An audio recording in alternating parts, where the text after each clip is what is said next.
Hello प्यारे बच्चों, कैसे हो सब लोग। उम्मीद है कि सब बहुत अच्छे से होंगे। इस वीडियो में हम डिस्कस करने वाले हैं class 10th edu card science sample paper के फिफ्थ सॉल्यूशन के क्वेश्चन नंबर 21 से लेकर 30 तक के सॉल्यूशन के बारे में। तो चलो एक एक करके वीडियो को स्टार्ट करते हैं। अगर आपने इसे प्रीवियस वीडियो यानी कि सैंपल पेपर 4 तक का सॉल्यूशन नहीं देखा है तो कंप्लीट प्लेलिस्ट का लिंक मिलेगा आपको डिस्क्रिप्शन में, जहां पे हमने एक edu card science sample paper नाम से प्लेलिस्ट बना रखा है। आप उस पर क्लिक करोगे और जितने भी अपलोडेड साइंस के सैंपल पेपर हैं आपको देखने को मिल जाएंगे। साथ ही साथ जितने भी अपलोड किए जाएंगे वो भी उसी प्लेलिस्ट पे अपलोड किए जाएंगे। तो चलो देखते हैं एक एक करके इसका सॉल्यूशन। तो जैसे कि 21 फिगर में आपको देख रहा है, identify P and Q in the given figure. P और Q को आपको सिंपली आइडेंटिफाई करना है। What could be the possible function of this parts of the human nervous system, और सिंपली इसके पार्ट्स के फंक्शन भी आपको बताना है कि क्या क्या पॉसिबल फंक्शन है। तो P और Q के बारे में सबसे पहले हमें आइडेंटिफाई करना है।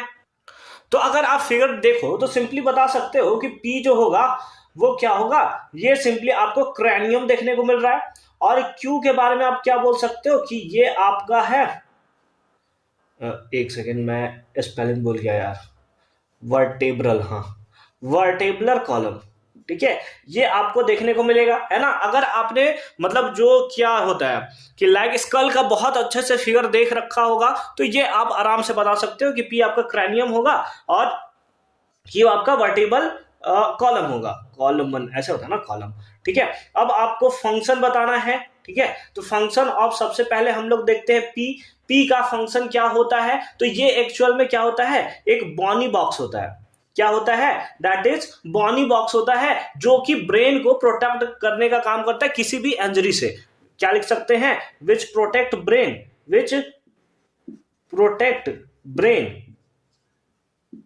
From injury. किससे बचाता है, तो सिंपली आप बोल सकते हो कि वो किससे बचाएगा, दैट इज इंजरी से। ठीक है, फिर क्यू है। क्यू देखो, क्यू के बारे में आपका क्या ख्याल है, तो ये है वर्टिबल कॉलम। ये क्या करता है, ये स्पाइनल कॉर्ड को प्रोटेक्ट करता है। तो हम लोग लिखेंगे प्रोटेक्ट स्पाइनल कॉर्ड, है ना। ये सिंपली क्या करेगा कि स्पाइनल कॉर्ड को प्रोटेक्ट करेगा। ठीक है, तो इस टाइप से आप सारे के सारे वेरियस फंक्शन को लिख सकते हो, एकदम खतरनाक तरीके से नंबर गेन कर सकते हो। फॉर द मूव करते हैं क्वेश्चन नंबर 22 में। क्वेश्चन नंबर 22 देखो क्या है। इसमें सिंपली दो पार्ट है, ए और बी। ए पार्ट में दिया है out of the ketonic and aldehydic group, है ना। आपके पास दो ग्रुप है, एक आपके पास कीटोन का ग्रुप है और एक आपके पास कौन सा ग्रुप है, दैट इज एल्डिहाइड ग्रुप है। ठीक है, कीटोन ग्रुप आपको पता है, कीटोन ग्रुप क्या होता है, कुछ इस टाइप से कि अलग अलग कार्बन का चेन होता है और बीच में सिंपली कीटोन ग्रुप क्या होता है, इस टाइप से इसका सिंबल होता है, दोनों तरफ कार्बन का चेन होगा। जबकि एल्डिहाइड ग्रुप जो होता है वो हमेशा लास्ट में लगने वाला ग्रुप है। ठीक है, कुछ इस टाइप से इसका आपको सिंबल देखने को मिलेगा। ठीक है, अच्छी बात है। Which is the terminal functional group. दोनों में से टर्मिनल फंक्शनल ग्रुप कौन सा है, तो टर्मिनल फंक्शनल ग्रुप क्या होता है, तो उसका मतलब होता है कि जो एंड में लगे, टर्मिनल में लगे। तो एंड में लगने वाला कौन है, तो एल्डिहाइड है। तो हम लोग बोल सकते हैं कि एल्डिहाइडिक ग्रुप जो है, सिंपली आंसर लिख दो। ए पार्ट में क्या लिख दोगे कि एल्डिहाइडिक ग्रुप जो है, एल्डिहाइडिक ग्रुप, है ना, ये एल्डिहाइडिक ग्रुप जो है वो एक्चुअल में क्या है, टर्मिनल फंक्शनल ग्रुप है। बी पार्ट में देखो क्या है, बी पार्ट में दिया हुआ है कि why is candle flame generally yellow. Yellow colour क्यों दिखाता है, क्योंकि कार्बन जो है ना, सिंपली क्या है, कैंडल जो है वो एक्चुअल में हाइड्रोकार्बन ही है हमारा। ठीक है, तो वहां पे जो कार्बन पार्टिकल्स है ना, ये भी कैंडल कार्बन पार्टिकल से मिलकर बना है, तो वो जो है अनबर्न्ड हो जा रहा है। तो हम लोग लिखेंगे due to the presence of unburnt carbon। ठीक है, इस टाइप से आप लिख सकते हो और आपके नंबर को सिंपली क्या कर सकते हो, गेन कर सकते हो। मतलब यहां पे आप सिंपली क्या लिखना है, candle flame generally yellow, it is because the presence of unburned carbon. और जब अनबर्न्ड कार्बन होता है तो जो वहां से जो हमारा लाइट होता है, वो जो स्कैटर होता है वो येलो कलर का स्कैटर होता है, जिसके कारण जो हाइड्रोकार्बन प्रेजेंट होता है, जब हाइड्रोकार्बन का सिंपली आप कंबसन करते हो तो वहां पर कैंडल जो है वो अच्छे तरीके से बर्न नहीं कर पाता, इनकम्प्लीट कंबसन होता है और सिंपली ये येलो कलर में दिखाई देता है। तो इस टाइप से इसका प्रॉपर फॉर्म में सिंपली आप आंसर कर सकते हो। बट इसके और वाले पार्ट में भी एक क्वेश्चन है, तो चलिए उसे भी देख लेते हैं। क्वेश्चन नंबर 22 के और वाले पार्ट में देखो क्या है, an unknown compound has the smell of vinegar, identify it, है ना। विनेगर के स्मेल का कौन सा होता है, एसिटिक एसिड तो होता है, कौन सा होता है, दैट इज एसिटिक एसिड। ठीक है, इसी को आप नॉर्मली क्या बोलते हो, विनेगर भी बोलते हो। और एसिटिक एसिड का एक और नाम है, दैट इज क्या, इथेनोइक एसिड। तो इसको भी आप सिंपली लिख सकते हो। ठीक है, ये एक नंबर आपको मिल गया यहाँ पे, ये ए पार्ट का था। ठीक है, बी पार्ट में देखो क्या है, what do we get when ethanoic acid react with ethanol, है ना।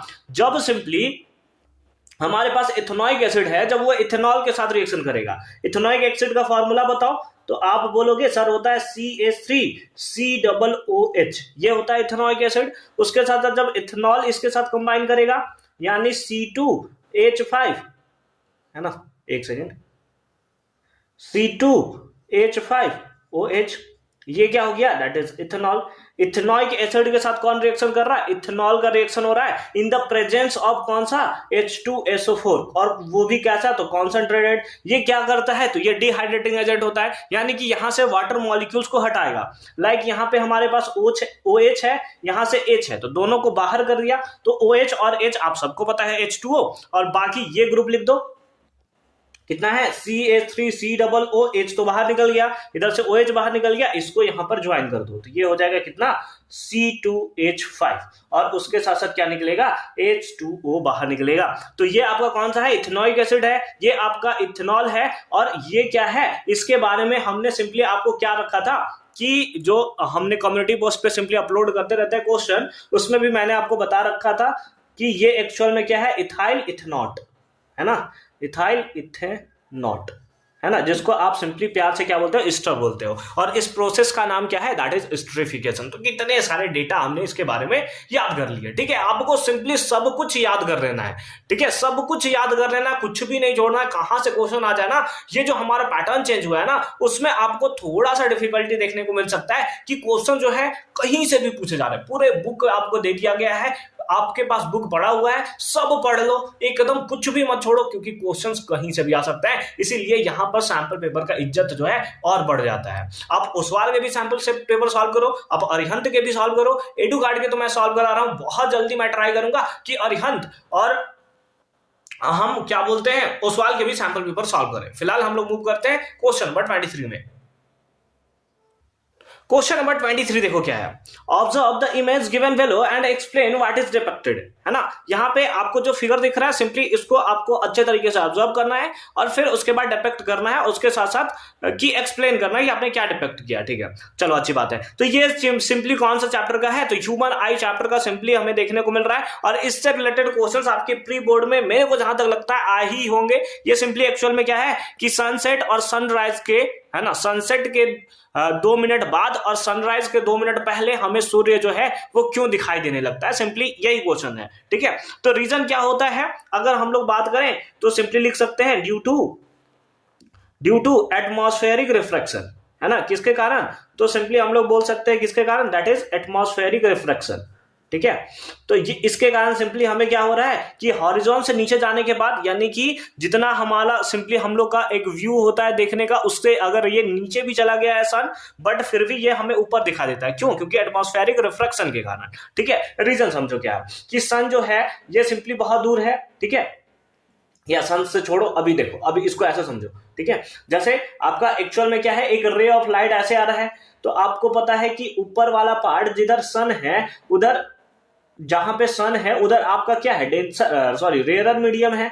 कौन सा मीडियम है, रेयरर मीडियम आपको देखने को मिलेगा। और रेयरर मीडियम कौन सा मीडियम होता है, जहां पर मतलब अगर दो मीडियम को कंपेयर करें तो जो सिंपली कम डेंस होता है उसको हम लोग रेयरर मीडियम बोलते हैं। अगर यहां पर मैं नॉर्मल ड्रॉ करूं तो ऐसे नॉर्मल हो गया, और ये हमारा डेंसर मीडियम है। डेंसर मीडियम मतलब सर, तो जो एटमॉस्फेयर हम लोग का है, ठीक है, वो एक्चुअल में क्या है, जो एटमॉस्फेयर है वो डेंसर है कंपेयरिंग टू स्पेस। स्पेस तो पूरा खाली है। तो उस केस में क्या होता है कि जब रे ऑफ लाइट इधर आता है ना, तो आपको जब रेयरर से डेंसर आता है तो ये क्या करता है, टुवर्ड्स द नॉर्मल शिफ्ट कर जाता है।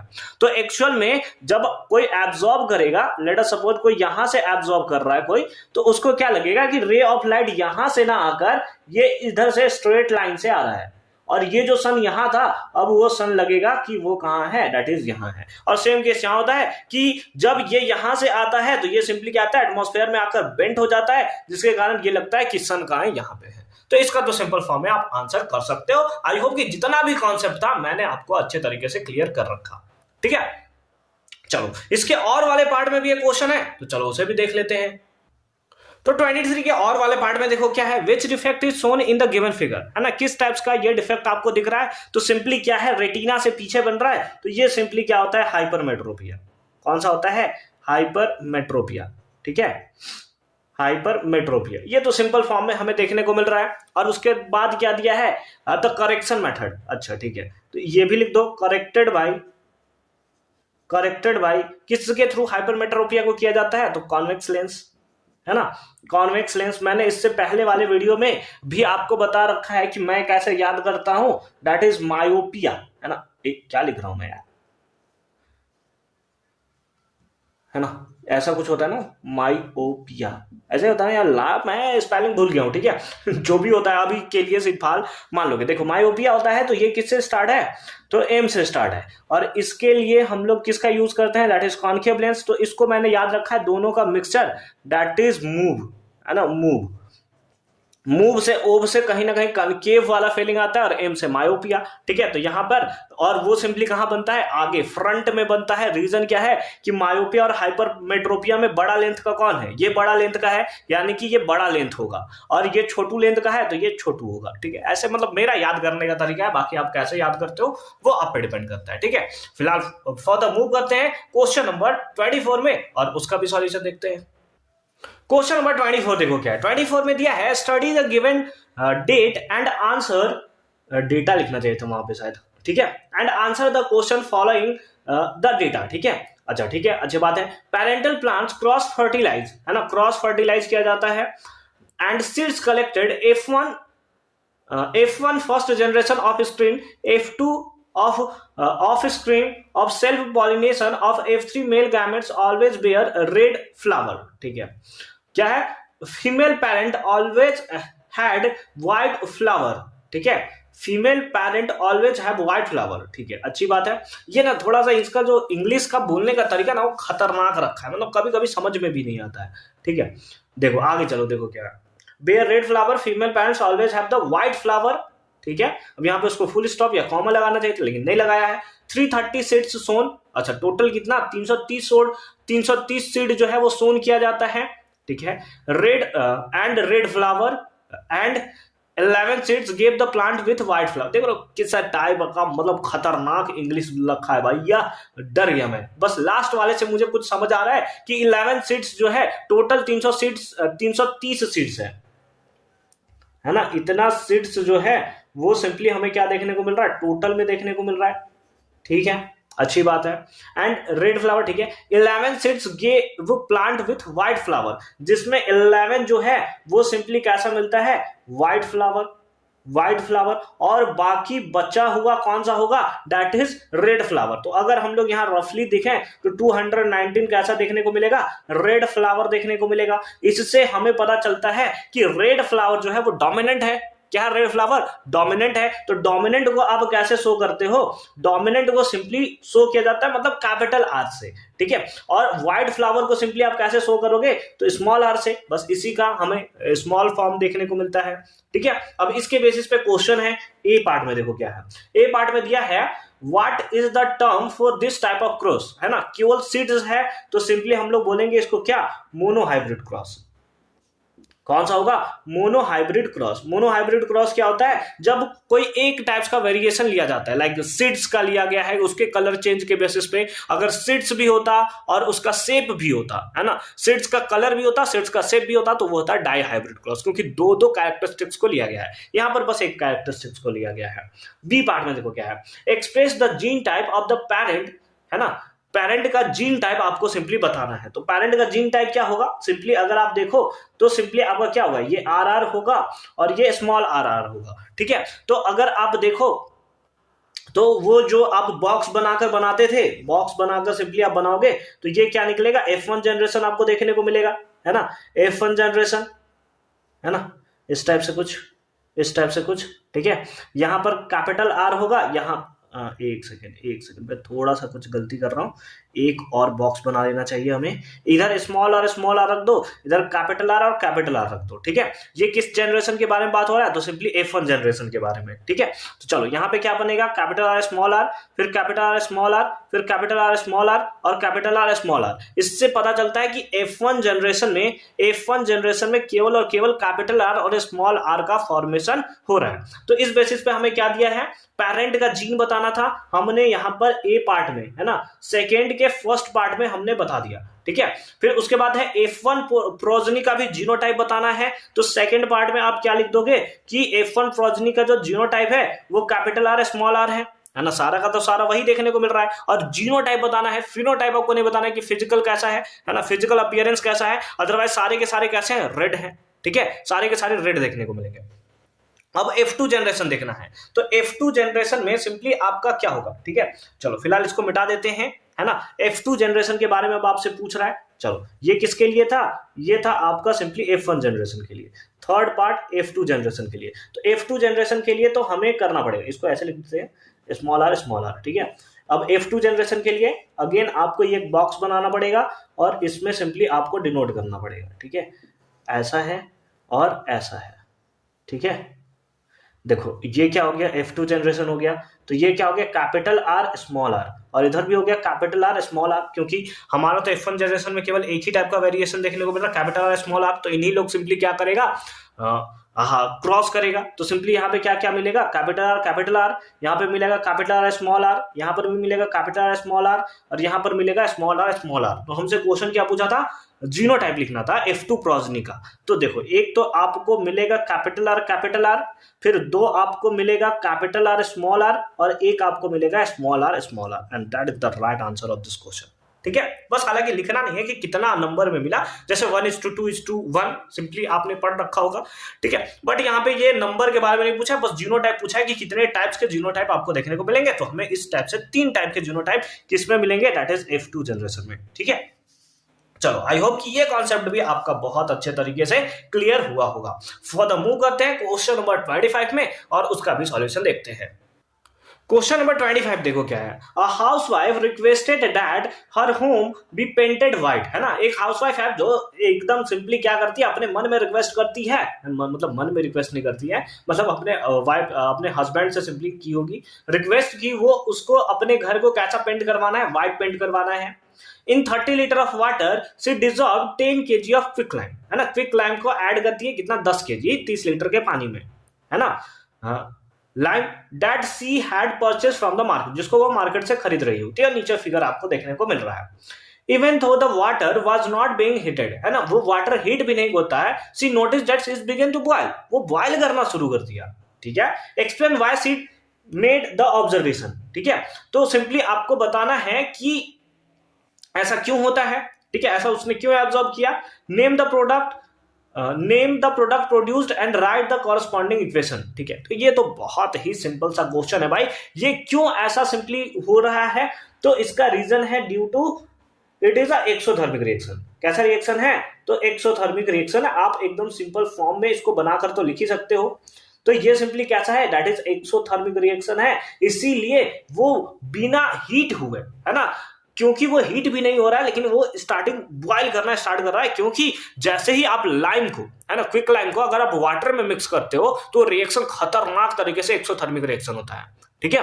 कुछ देर के बाद वो गर्म हो जाएगा, बट स्टार्टिंग में वो क्या करता है, बॉयल करना शुरू कर जाता है और धीरे धीरे गर्म होगा, और ठंडा होने में भी वो सिंपली टाइम लेता है, ठीक है। तो सिंपली बोल सकते हैं एक्सोथर्मिक रिएक्शन है। नेम द प्रोडक्ट प्रोड्यूस्ड, तो सिंपली क्या है कि व्हेन क्विक लाइम, जिसको आप सिंपली क्या बोलते हैं, CaO इज रिएक्ट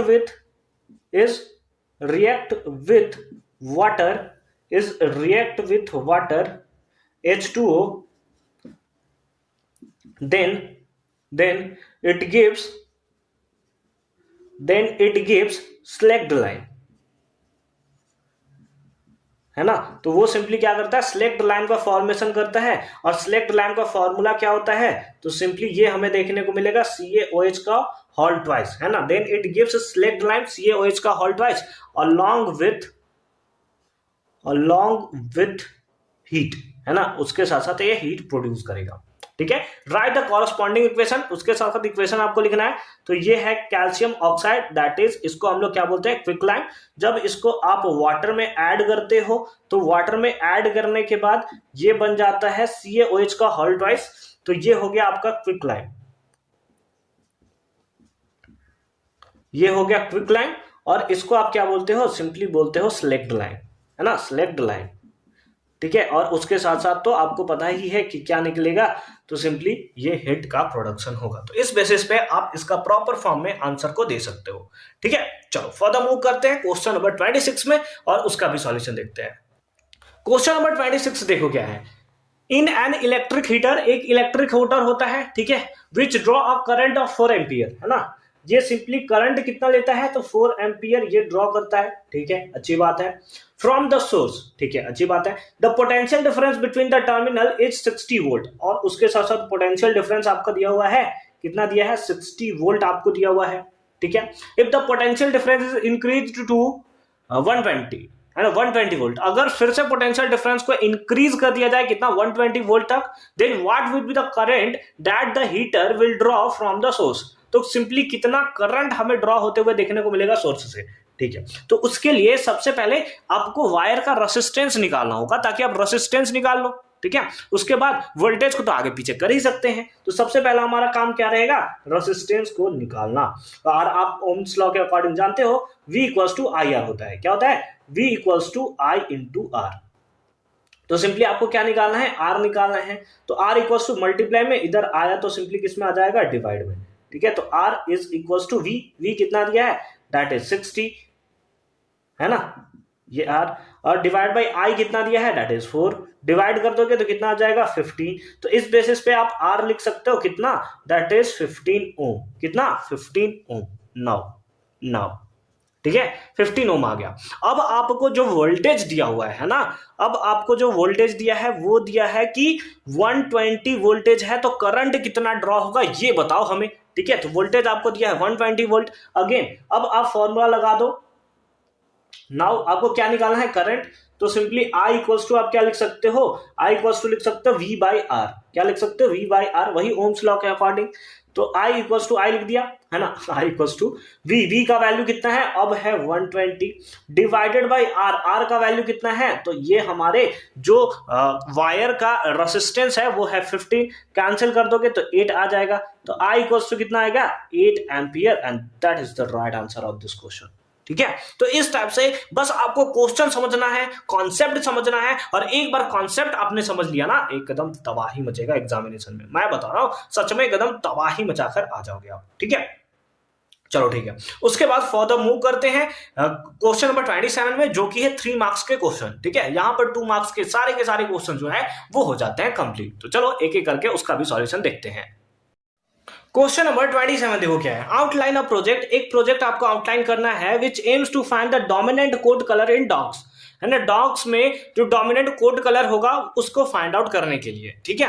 तो देखो डॉग्स में जो सिंपली हमें डोमिनेंट होता है, ठीक है, 2 कलर होते हैं ज्यादातर, मतलब 2 ही कलर के बारे में सिंपली हम लोग बात करते हैं, एक डोमिनेंट होता है, एक रिसेसिव होता है।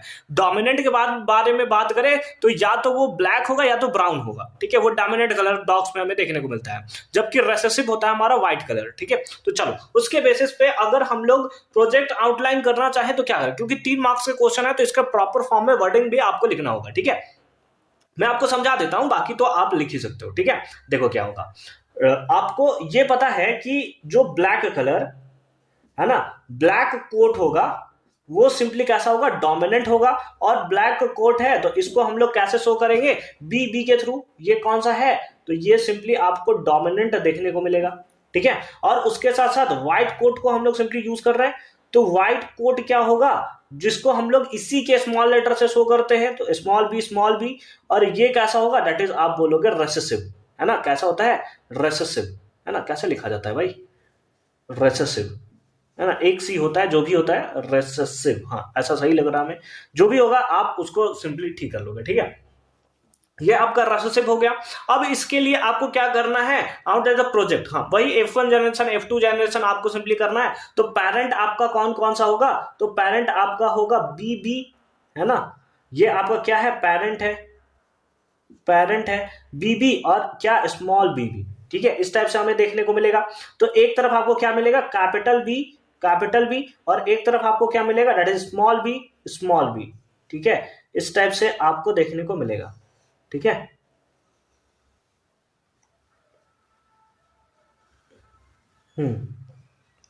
कोई प्रॉब्लम नहीं है, चलो ठीक है।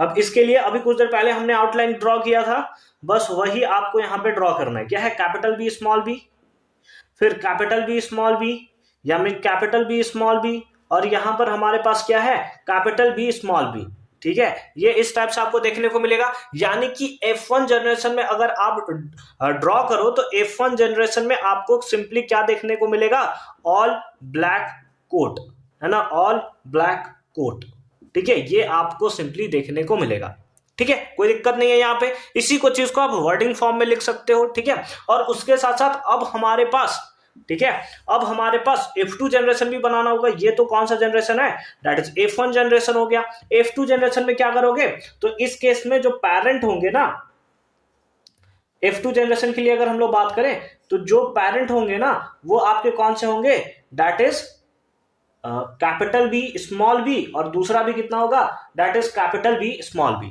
ठीक है। ऐसा हमें देखने को मिलेगा F2 जनरेशन में, ठीक है। तो ये हो गया क्या, ये सिंपली आपका हो जाएगा कैपिटल बी स्मॉल बी, और इधर आपको मिलेगा क्या, कैपिटल बी, और इधर मिलेगा स्मॉल बी, है ना, इस टाइप से आपको देखने को ये सिंपली आपको मिलेगा, ठीक है। ऐसे ड्रॉ कर दो, और ऐसे ड्रॉ कर दो, और ऐसे ड्रॉ कर दो, ठीक है। आ जाओ, देखो यहां पर क्या होगा, कैपिटल बी, ये हो गया कैपिटल बी स्मॉल बी, ये हो गया कैपिटल बी स्मॉल बी, और ये हो गया स्मॉल बी, ठीक है। ये सिंपली आपको देखने को मिलेगा। ये कौन सा जनरेशन है, तो सिंपली ये हमें F2 जनरेशन देखने को मिलेगा। और F2 जनरेशन में हमें क्या देखने को मिलेगा कि 3 पार्ट जो है ना, F2 जनरेशन में अगर हम लोग बात करें तो 75% जो है वो आपको ब्लैक कोटिंग देखने को मिलेगा, ब्लैक कोट देखने को मिलेगा, और जबकि 25% जो है वो आपको कैसा मिलेगा, दैट इज व्हाइट कोट देखने को मिलेगा, जो कि स्मॉल बी से रिलेटेड है, ठीक है। तो इस टाइप से आप इसका एक प्रॉपर फॉर्म में आंसर कर सकते हो, ठीक है। तो आई होप कि ये कॉन्सेप्ट भी आपको बहुत अच्छे तरीके से और खतरनाक तरीके से समझ में आया होगा कि कैसे हमने इसका सॉल्यूशन किया है, ठीक है। फर्दर मूव करते हैं क्वेश्चन नंबर 28 में, और उसका भी सॉल्यूशन देखते हैं। क्वेश्चन नंबर 28 देखो क्या है, the flower are either self pollinated और क्रॉस पॉलिनेटेड, है ना। फ्लावर जो है वो या तो सेल्फ पॉलिनेशन करता है या फिर क्रॉस पॉलिनेशन करता है। How can a scientist prevented self pollination, है ना।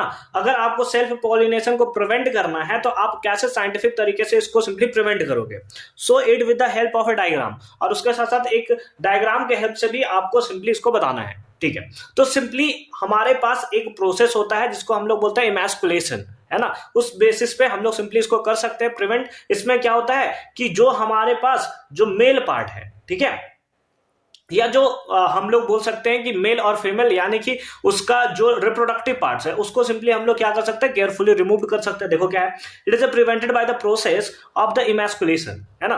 It is defined as the technique, ये एक ऐसा टेक्निक है इन विच जिसमें the male parts of the flower, है ना, जिसमें स्टेमन हो गया और एंथर हो गया, आर केयरफुली रिमूव्ड, है ना। उसको क्या करता है, केयरफुली हम लोग रिमूव कर सकते हैं बिफोर द फ्लावर मैच्योर्स, जैसे ही फ्लावर क्या हो, मैच्योर होने वाला हो उससे पहले, टू प्रिवेंट सेल्फ पॉलिनेशन। तो मतलब हम लोग क्या कर सकते हैं, सेल्फ पॉलिनेशन को सिंपली प्रिवेंट कर सकते हैं। यहाँ पॉली जो नेशन मैं लिख रहा हूं उसमें डबल एन होगा, तो एक बार गलती हो गया तो मैंने सोचा कि अब इसको दोहरा दिया जाए लेकिन डबल एन होगा, ठीक है। तो उसके नीचे में आपको एक फिगर देखने को मिल रहा होगा, तो उस बेसिस पे आप फिगर वहां पर बनाकर आ जाओगे और सारे के सारे नंबर लूट कर आ जाओगे, ठीक है। चलो, तो यहाँ पे हमारा क्वेश्चन नंबर 28 भी कंप्लीट होता है। फर्दर मूव करते हैं क्वेश्चन नंबर 29 में, और उसका भी सॉल्यूशन देख लेते हैं। क्वेश्चन नंबर 29 देखो क्या है, the following picture show certain example of compounds containing carbon such as carbon dioxide. अच्छा, नीचे फिगर में हमें देखने को मिल रहा है कार्बन डाइऑक्साइड का फिगर है, बेंजीन का है, इथेनॉल का है, मीथेन का है, डीएनए का है, ठीक है, अच्छी बात है। अब उसके बाद क्या है, list any 3 common physical properties of this carbon compounds, है ना। तो इन कार्बन कंपाउंड्स के तीन फिजिकल प्रॉपर्टी, तीन कॉमन फिजिकल प्रॉपर्टीज के बारे में बताना एकदम सिंपल है भाई। कार्बन कैसा बॉन्ड फॉर्मेशन करता है, कोवेलेंट बॉन्ड का फॉर्मेशन करता है। अब कोवेलेंट बॉन्ड के बारे में ना आप सिंपली लिख दो प्रॉपर्टी, आराम से इसका आंसर ले सकते हो। जैसे पॉइंट नंबर 1 में क्या लिख सकते हो कि दे ऑल फॉर्म कैसा, that is covalent bond, covalent bond. और कोवेलेंट बॉन्ड का फॉर्मेशन कैसे होता है, due to equal sharing of electron, due to equal sharing of electron, या सिंपली बोल सकते हो that is equal sharing of electrons. ठीक है, पहला पॉइंट हो गया। अब कोवेलेंट बॉन्ड का क्या होता है, हमें लो मेल्टिंग पॉइंट देखने को मिलता है, तो लिख सकते हैं it has low melting and boiling point, या सिंपली लिख दो it has low melting points. ठीक है, ये लिख सकते हो। थर्ड में है ना, तीन कॉमन प्रॉपर्टीज के बारे में बताना है ना, तो तीसरे प्रॉपर्टीज में आप क्या लिख सकते हो, लो मेल्टिंग पॉइंट्स हो गया, और उसके साथ साथ ये क्या हो गया, कोवेलेंट कंपाउंड्स हो गया, they are insoluble in water, है ना, ये जो है वाटर में सॉल्युबल नहीं होता, they are insoluble in water, water में सॉल्युबल नहीं होता, but soluble in organic solvent, है ना। बट किसमें होता है सॉल्युबल, तो ये सिंपली ऑर्गेनिक सॉल्वेंट में हमें सॉल्युबल देखने को मिलता है। उसके साथ साथ आप ये भी लिख सकते हो कि ये जो है पुअर कंडक्टर ऑफ इलेक्ट्रिसिटी होता है, हालांकि फिर डीएनए पे वो सिंपली मैच नहीं करेगा। ठीक है, तो इस टाइप से आप 3 पॉइंट्स में सिंपली आप इसका आंसर कर सकते हो। ठीक है, तो आई होप कि ये कॉन्सेप्ट भी आपको बहुत ही खतरनाक तरीके से समझ में आओ कि कैसे हमने इसको सॉल्व किया है। फर्दर मूव करते हैं क्वेश्चन नंबर 30 में, और 30 जो है वो हमारा लास्ट क्वेश्चन होने वाला है। तो एकदम लास्ट क्वेश्चन है, तो लास्ट अच्छे तरीके से आप देखोगे। मतलब क्या कहना चाहते हो सर, इससे पहले हम बकवास तरीके से देख रहे थे, मतलब ऐसा कुछ नहीं है, दिल पे मत लो बात को। क्वेश्चन नंबर 30 देखो, क्वेश्चन नंबर 30 देखो क्या है, in the diagram of the human male reproductive system, है ना। यहाँ पे सिंपली किसका डायग्राम दिया है, तो ह्यूमन मेल रिप्रोडक्टिव सिस्टम का आपको डायग्राम देखने को मिल रहा है। ठीक है, ऊपर में ब्लैडर दिया हुआ है, क्वेश्चन पढ़ लेते हैं। लेवल ए एंड बी, ए और बी क्या है, तो ए सिंपली आपको सेमिनल वेसल देखने को मिल रहा है, और बी जो है वो प्रोस्टेट ग्लैंड देखने को मिल रहा है। बी पार्ट में देखो क्या है, name the hormone produced by x, है ना। तो सबसे पहले एक एक करके आंसर लिख लेते हैं। ठीक है, क्या दिया है, लेवल ए एंड बी, तो ए को सिंपली आप लिख सकते हो क्या, दैट इज सेमिनल, स्पेलिंग क्या होता है भाई, ऐसा ही कुछ होता है। ठीक है, अब उसको चेक कर लोगे। ठीक है, और बी पार्ट क्या है, दैट इज प्रोस्टेट ग्लैंड, है ना, प्रोस्टेट बोल दिया था क्या मैं उस टाइम, प्रोस्टेट ग्लैंड। ठीक है, ये हो गया हमारे पास सिंपली। ठीक है, बी पार्ट में आते हैं। बी पार्ट में क्या है, name the hormones produced by x, x के थ्रू कौन सा होगा भैया, कौन सा होगा, टेस्टोस्टेरोन होगा ना। ठीक है, और उसके बाद क्या दिया हुआ है, name the hormones produced by x, तो लिख लेते हैं पहले क्या होगा, दैट इज टेस्टोस्टेरोन, यही होता है ना स्पेलिंग, हाँ यही होता है। ठीक है, अब उसके बाद क्या है, what is the role of the hormones in human male. ठीक है, इसका सिंपली आपको क्या करना है, तो हम लोग सिंपली लिख सकते हैं इट कंट्रोल्स स्पर्म फॉर्मेशन, है ना। ये सिंपली क्या करता है, स्पर्म फॉर्मेशन में कंट्रोल का काम करता है। ठीक है, इट स्पर्म फॉर्मेशन, या फिर आप इसमें आप और लिख सकते हो, that is expression of secondary character, expression of secondary character है ना, कैरेक्टर, इस टाइप से ETC आप सिंपली लिख सकते हो। ठीक है, सी पार्ट में देखो क्या है, सी पार्ट में आपका दिया हुआ है, ठीक है, mention the name of the substance that are transported by the tube C और डी। अच्छा, सी और डी से आपको क्या क्या ट्रांसपोर्ट होगा उसके बारे में बताना है। तो सी के थ्रू आपका क्या होगा, सिंपली स्पर्म देखने को मिलेगा, और डी है, डी के थ्रू क्या मिलेगा, डी के थ्रू आपका यूरिन देखने को मिलेगा, है ना, यूरिन, और उसके साथ साथ एंड सेमेन आपको देखने को मिलेगा। ठीक है, जिसमें सिंपली क्या होता है, स्पर्म इंक्लूड होता है। ठीक है, तो इस टाइप से आप इसका एक प्रॉपर फॉर्म में आंसर को दे सकते हो। आई होप कि ये पार्ट भी आपको बहुत अच्छे तरीके से समझ में आया होगा। अब इसके और वाले पार्ट में भी एक क्वेश्चन है, उसको क्यों छोड़ना भाई, उसे भी देख लो।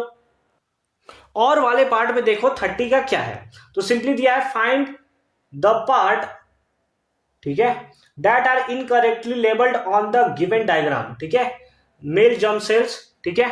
अच्छा, ये तो पहले ही हमें यही देखने को मिल रहा है भाई, तो क्या लिख दोगे कि ये हमारा मेल जर्म सेल जो है, मेल जर्म सेल जो है ये हमारा इनकरेक्टली मैच्ड है। दूसरा में आप क्या लिख दोगे कि पॉलन ट्यूब जो है वो आपका गलत है ना, तो पॉलन ट्यूब आपका गलत है। फिर आपका पॉलन ग्रेन, मतलब उल्टा कर दिया, देख रहे हो। फिर इसको आप बोल दोगे कि जो आपका पॉलन ग्रेन है वो भी आपका इनकरेक्टली मैच्ड किया गया है। फोर्थ पार्ट में देखो फीमेल जर्म सेल, वो तो ठीक है। ओव्यूल, ओव्यूल को भी गलत रखा है, तो आप इसको भी लिख दोगे कि ये हमारा क्या है, इनकरेक्टली मैच्ड पेयर देखने को मिल रहा है, ठीक है। बी पार्ट में देखो क्या है, बी पार्ट में दिया है what is the purpose of the diagram labelled components, ठीक है। इसका क्या देख रहे हो, पम्यूल देखने को मिल रहा है, साइटोलेडोन देखने को मिल रहा है, फिर रेडिकल देखने को मिल रहा है। इसका सिंपली आपको बताना है कि क्या क्या सिंपली फंक्शन है इसके बारे में। तो एक एक करके बारे में चलो लिखते हैं। जैसे हमारे पास है प्लम्यूल, है ना, ये सिंपली क्या करता है, तो ये फॉर्मेशन करता है सूट का, है ना, तो सिंपली लिख देंगे सूट फॉर्मेशन, ठीक है, ठीक है सर। फिर उसके बाद कौन सा है, कैटिलेडोन, है ना, कैटिलेडोन जो जैसे आप बोलते हो आप सिंपली उसका बोलोगे। ये क्या करता है, ये करता है फूड स्टोरेज, ठीक है, ठीक है, सह लेंगे हम ये। और थर्ड पार्ट में क्या दिया है, दैट इज रेडिकल, है ना, रेडिसल कुछ लोग बोलते हैं, तो वो सिंपली आप कर लोगे। ये क्या करता है, तो दैट इज ये करता है रूट फॉर्मेशन, ठीक है, root formation, and that is the right answer of this question. I hope कि सारा का सारा कॉन्सेप्ट आपको बहुत ही खतरनाक तरीके से समझ में आया होगा कि कैसे हमने इसका सॉल्यूशन किया है। अगले वीडियो में हम देखेंगे क्वेश्चन नंबर 31 से लेकर आगे तक के सारे क्वेश्चंस को। तब तक के लिए अच्छे से पढ़ाई करते रहो। All the very best for your upcoming examination. और नेक्स्ट पार्ट बहुत जल्द आने वाला है। कंप्लीट प्लेलिस्ट का लिंक मिलेगा आपको डिस्क्रिप्शन में, तो एक बार डिस्क्रिप्शन चेक करना मत भूलना।